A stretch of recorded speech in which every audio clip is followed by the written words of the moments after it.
जिले की हलचल। आकाशवाणी लखनऊ से प्रस्तुत है जिले की हलचल। आज सुनिए अयोध्या और प्रयागराज जिलों की हलचल। पहले सुनते हैं अयोध्या जिले की हलचल। आलेख और स्वर है तन्मय सोनी का।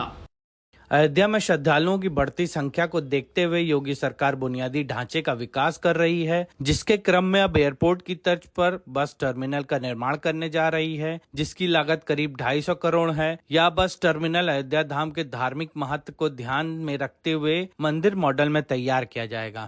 परिवहन मंत्री दयाशंकर सिंह ने बताया, अयोध्या के जो हमारे बस डिपो है उसके बगल में हमारी पहले से जमीन निर्धारित थी और वहाँ पर हम लोग एक हवाई अड्डा की तरह बस अड्डा बनाने के लिए हम लोगों ने ओमेक्स कंपनी को अभी टेंडर दिए हैं। 250 करोड़ रुपया से ज्यादा की लागत से बस अड्डा बनेगा और मैं ये कह सकता हूँ कि अयोध्या की सबसे खूबसूरत जो भवन होगा वो उस तरह का भवन जो जिसमें अयोध्या का लुक भी आपको देखने को मिलेगा। रामनगरी अयोध्या के लिए बहुत ही ऐतिहासिक दिन आया जब पहली बार 300 वर्षों में हनुमान जी के प्रतिनिधि के तौर पर हनुमानगढ़ी के गद्दी नशीन महंत प्रेमदास शाही जुलूस के साथ रामलला के दर्शन को रवाना हुए। एक परंपरा टूटी तो एक नई परंपरा शुरू हुई। हनुमानगढ़ी के इतिहास में परंपरा थी कि कोई भी गद्दी नशीन महंत 52 बीघे जमीन के बाहर नहीं जाएगा। इस परंपरा को खत्म करते हुए नई परंपरा के तहत गद्दी नशीन महंत प्रेमदास ने सरयू में शाही स्नान करने के बाद रामलला का दर्शन किया। इस दौरान शोभा यात्रा में पुष्प वर्षा भी की गई। 1971 के भारत पाक युद्ध में महत्वपूर्ण भूमिका निभाने वाले अयोध्या की डोगरा रेजिमेंट के 10वीं बटालियन को एक बार फिर सम्मान मिला। डोगरा रेजिमेंट के 10वीं बटालियन के वीर शहीद सैनिक डेरा बाबा नानक के नाम से एक ट्रेन डोगरा के नाम से समर्पित की गई। ट्रेन के इंजन पर डोगरा 10वीं बटालियन का लोगो चिपकाया गया। डोगरा रेजिमेंटल सेंटर के ब्रिगेडियर कुंवर रंजीव सिंह ने हरी झंडी दिखाकर ट्रेन को रवाना किया। इस दौरान सीमा के बैंड ने धुन की प्रस्तुति दी।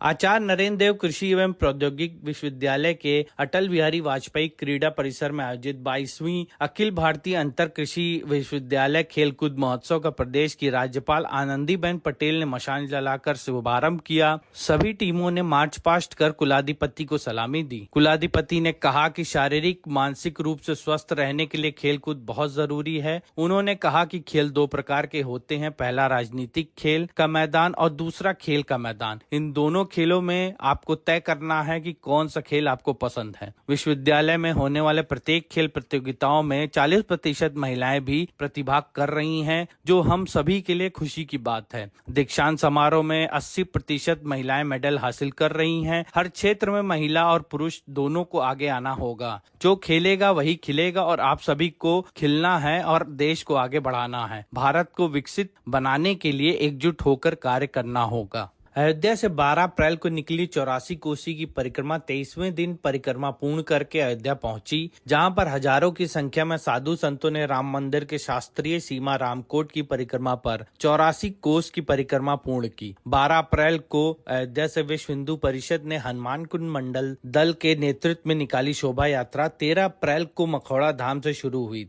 5 जनपद में होते हुए लगभग 265 किलोमीटर लंबी यात्रा रविवार को अयोध्या पहुंची, जहां पर अयोध्या में 84 कोस के परिक्रमार्थियों का भव्य स्वागत हुआ और इसके साथ ही श्रद्धालुओं ने रामकोट राम मंदिर की परिक्रमा कर 84 कोस की परिक्रमा पूरी किया। पूरे भारत से अलग अलग जगहों के अलावा नेपाल से भी श्रद्धालु 84 कोस की परिक्रमा में शामिल हैं। अयोध्या पहुंचे श्रद्धालु 84 कोस की परिक्रमा में की गई व्यवस्थाओं को लेकर के विश्व हिंदू परिषद और 500 जिलों के सुरक्षा प्रशासन को धन्यवाद दिया। अयोध्या आने वाले राम भक्तों को प्रदेश सरकार एक और बड़ी सौगात देने जा रही है। श्रद्धालु जहां नेशनल हाईवे से होते हुए धर्मपथ से रामपथ होते हुए सिद्ध पीठ हनुमानगढ़ी और प्रभु राम का दर्शन पूजन करने जाते थे, तो वहीं अब सरकार हनुमानगढ़ी के निकासी मार्ग पर बजरंग पथ का निर्माण करवाने जा रही है। श्रद्धालुओं के लिए अब हनुमानगढ़ी से राम जन्मभूमि मंदिर तक पहुंचने का रास्ता और भी आसान होने जा रहा है। 290 मीटर लंबा बजरंग पथ जो हनुमानगढ़ी के निकास द्वार को सीधे श्री राम जन्मभूमि पथ से जोड़ेगा। कमिश्नर गौरव दयाल ने बताया, 270 मीटर लंबा भक्ति पथ को जन्मभूमि पथ से जोड़ने के लिए एक कॉरिडोर का निर्माण हो रहा है। लगभग 50% इसका काम पूरा हो चुका है और इसमें हम लोगों ने एक एडिशनल प्रोजेक्ट, इसका सब प्रोजेक्ट सबमिट किया था जो कि अप्रूव हो गया है। तो इसी को हम लोग रामपथ से भी जोड़ने का प्रयास कर रहे हैं और ओम प्रकाश बैरियर पे आकर ये जुड़ेगा। अयोध्या जिले की हलचल के बाद आइए सुनते हैं प्रयागराज जिले की हलचल। आलेख और स्वर है प्रवीण मिश्रा का। प्रयागराज में गत माह मर्यादा पुरुषोत्तम प्रभु श्री राम के प्रिय सखा भगवान निषाद राजगुहा के जन्मोत्सव के अवसर पर प्रयागराज के श्रृंगेरपुर में भव्य कार्यक्रम का आयोजन किया गया। इस मौके पर मुख्य अतिथि के रूप में पहुंचे मुख्यमंत्री योगी आदित्यनाथ ने यहां प्रभु श्री राम एवं राजा निषाद से जुड़ी कथाओं तथा एक जनपद एक उत्पाद ODOP पर आधारित प्रदर्शनी का शुभारंभ किया। इस अवसर पर मुख्यमंत्री ने प्रयागराज में 579 करोड़ रुपए की 181 परियोजनाओं का लोकार्पण व शिलान्यास भी किया। इस मौके पर मुख्यमंत्री ने श्रृंगेरपुर में भगवान श्री राम और निषाद राज की प्रतिमा पर माल्यार्पण किया। साथ ही आयोजित कार्यक्रम को संबोधित करते हुए उन्होंने कहा कि निषाद राज पार्क भगवान राम व निषाद राज की मित्रता का भव्य स्मारक सामाजिक समरसता का संदेश देता है। आगे उन्होंने कहा कि हजारों वर्ष पहले इसी पावन धरा पर भगवान राम ने कदम रखा था। निषाद राज ने मित्रता का धर्म निभाते हुए भगवान राम को गंगा पार कराई और चित्रकूट तक उनका साथ दिया।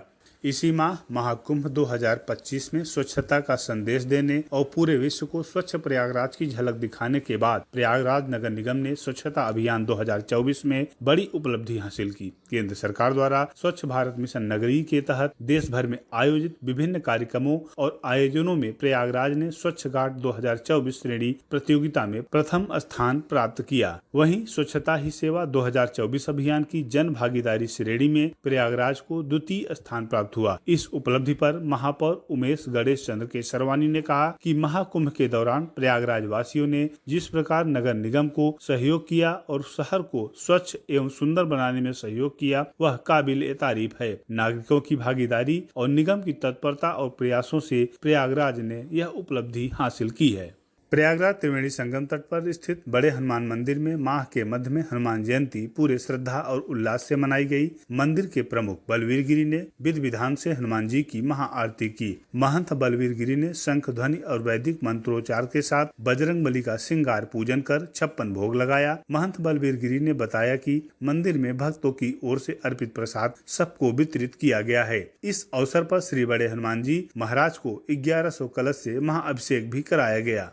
अप्रैल माह में विश्व धरोहर दिवस के अवसर पर क्षेत्रीय पुरातत्व इकाई प्रयागराज एवं क्षेत्रीय अभिलेखागार इकाई के संयुक्त तत्वाधान में हमारी विरासत विषय पर आधारित छायाचित्र एवं अभिलेख प्रदर्शनी का आयोजन किया गया, जिसका उद्घाटन इलाहाबाद विश्वविद्यालय प्रयागराज के पूर्व कला संकाय अध्यक्ष प्रोफेसर हेरम्ब चतुर्वेदी द्वारा किया गया। प्रदर्शनी में मल्हार चंदौली, बनरसिंहा कला महाराजगंज, चुनार किला मिर्जापुर, शैलोत्कीर्ण प्रतिमाएं देवगढ़ ललितपुर, सीतापुर की कल्पा देवी इष्टिका मंदिर, आस्तिक बाबा इष्टिका मंदिर, छतर मंजिल पैलेस, फरहद बख्श कोठी लखनऊ तथा बटेश्वर मंदिर आगरा जैसे महत्वपूर्ण पुरातात्विक स्थलों से प्राप्त धरोहरों के प्रदर्शित किया गया। इसके साथ ही अभिलेख प्रदर्शनी में प्रयागराज के नगरीय विकास से संबंधित महत्वपूर्ण दस्तावेजों का भी प्रदर्शन आकर्षण का केंद्र रहा।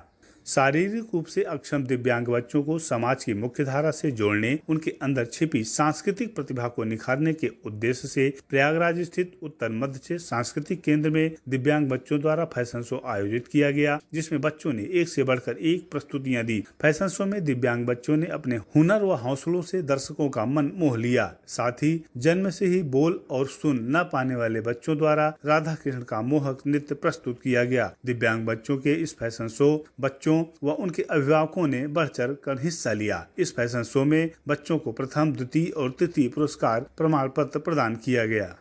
मई माह के प्रारंभ में नई शिक्षा नीति 2020 के तहत प्रयागराज स्थित मोतीलाल नेहरू राष्ट्रीय प्रौद्योगिकी संस्थान में उत्तर प्रदेश की पहली फायरिंग सिमुलेटर लैब स्थापित की गई। इस फायरिंग सिमुलेटर लैब से एनसीसी कैडेटों को बड़ी सहूलियत होगी। पढ़ाई के दौरान छात्र छात्राएं एनसीसी प्रशिक्षण का भी कोर्स करते हैं। इस लैब की खासियत यह है कि इसमें लेजर गाइडेड राइफल लगी है, जो तकनीक के साथ निशाना साधने के लिए कैडेट को अनलिमिटेड मौका प्रदान करेगा। इसमें एनसीसी कैडेट को फायरिंग प्रशिक्षण में तकनीक के जरिए निशाना लगाने की अनुपूर्णता हासिल होगी। मई माह के दूसरे सप्ताह में उत्तर प्रदेश राजर्षि टंडन मुक्त विश्वविद्यालय प्रयागराज के सरस्वती परिसर में रोजगार मेले का आयोजन किया गया, जिसमें मुक्त विश्वविद्यालय से जुड़े छात्र छात्राओं ने प्रतिभाग किया। ये था आकाशवाणी लखनऊ के क्षेत्रीय समाचार एकांश द्वारा प्रस्तुत जिले की हलचल का आज का अंक।